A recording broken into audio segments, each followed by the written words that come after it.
ശ്രീരാമന്റെ അനുഗ്രഹവും സംരക്ഷണവും നൽകുന്ന ഏറ്റവും ശക്തമായ മന്ത്രമാണിത്. ഈ മന്ത്രം രാമായണ മാസത്തിൽ തന്നെ നിങ്ങൾക്ക് ദിവസവും ചൊല്ലുവാൻ സാധിക്കുകയാണെങ്കിൽ ഫലം ഇരട്ടിയാണ്. കേരളത്തിൽ കർക്കിടക മാസം രാമായണ മാസം എന്നറിയപ്പെടുന്നു.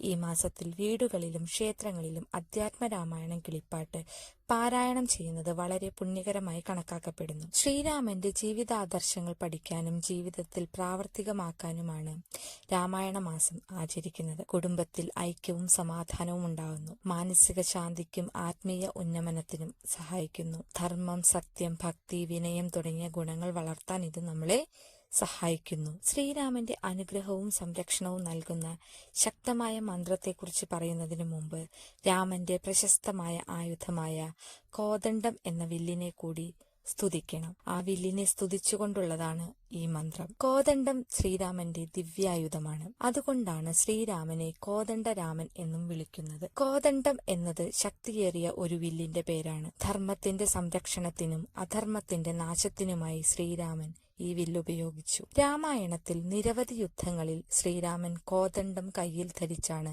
പ്രത്യക്ഷപ്പെടുന്നത്. രാവണൻ, ഖരൻ, ദൂഷണൻ തുടങ്ങിയ അസുരന്മാരെ സംഹരിക്കുമ്പോൾ കോദണ്ഡത്തിൽ നിന്നുള്ള അസ്ത്രങ്ങളാണ് ശ്രീരാമൻ പ്രയോഗിച്ചത്. മനസ്സിലെ എല്ലാ ഭയങ്ങളും ആശങ്കകളും അകറ്റാൻ ഈ മന്ത്രം സഹായിക്കും. കോദണ്ഡരാമനെ ആരാധിക്കുന്നത് ചെയ്യുന്ന കാര്യങ്ങളിൽ തടസ്സം നീക്കി വിജയം കൈവരിക്കാൻ സഹായിക്കും. ജീവിതത്തിലെ പ്രതിസന്ധികളെയും ശത്രുക്കളെയും നേരിടാനുള്ള മാനസിക കരുത്തും ആത്മവിശ്വാസവും നമുക്ക് ഈ മന്ത്രം ചൊല്ലുന്നതിലൂടെ ലഭിക്കുന്നു. കോദണ്ഡമേന്തിയ രാമൻ ഭക്തരെ എല്ലാവിധ ആപത്തുകളിൽ നിന്നും ഒരു കവചം പോലെ സംരക്ഷിക്കുമെന്നാണ് വിശ്വാസം. പതിവായി ജപിക്കുന്നത് വഴി നെഗറ്റീവ് ചിന്തകൾ മാറി മനസ്സിൽ പോസിറ്റീവ് ഊർജം നിറയും. മന്ത്രം ഇതാണ്: ശ്രീരാമ ജയ രാമ കോദണ്ഡരാമ. ഒരിക്കൽ കൂടി: ശ്രീരാമ ജയ രാമ കോദണ്ഡരാമ.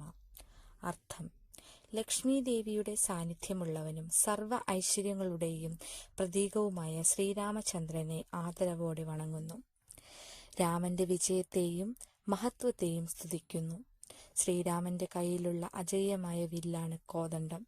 കോദണ്ഡമേന്തിയ രാമനെയാണ് ഇവിടെ സ്തുതിക്കുന്നത്. ചുരുക്കത്തിൽ സർവ്വ ഐശ്വര്യങ്ങളും തികഞ്ഞവനും വിജയം കൈവരിച്ചവനും കയ്യിൽ കോദണ്ഡം എന്ന വില്ലേന്തിയവനുമായ ശ്രീരാമചന്ദ്രനെ ഞാൻ വണങ്ങുന്നു, സ്തുതിക്കുന്നു. വീഡിയോ ഇഷ്ടപ്പെട്ടെങ്കിൽ വീഡിയോ ലൈക്ക് ചെയ്ത് ഹരേ രാമ എന്ന് കമന്റ് രേഖപ്പെടുത്തുക. ഇതുപോലുള്ള ആത്മീയ അറിവുകൾക്കായി